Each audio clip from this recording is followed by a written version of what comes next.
Do you think you can pass? Let's do our lightning round.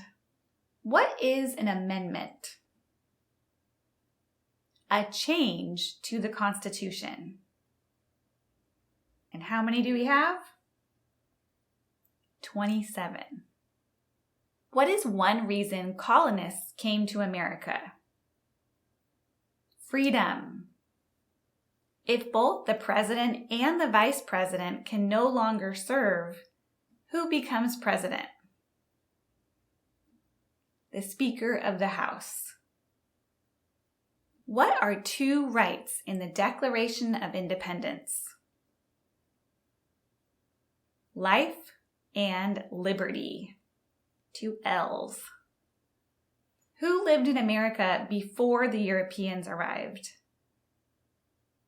The Native Americans. Under our Constitution, some powers belong to the federal government. What is one power of the federal government? To print money. What ocean is on the east coast of the United States? The Atlantic Ocean. What does the president's cabinet do?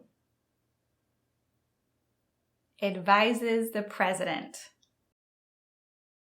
What did the Declaration of Independence do?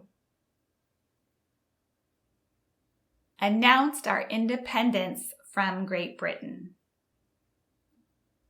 What is one important thing that Abraham Lincoln did? He freed the slaves through the Emancipation Proclamation.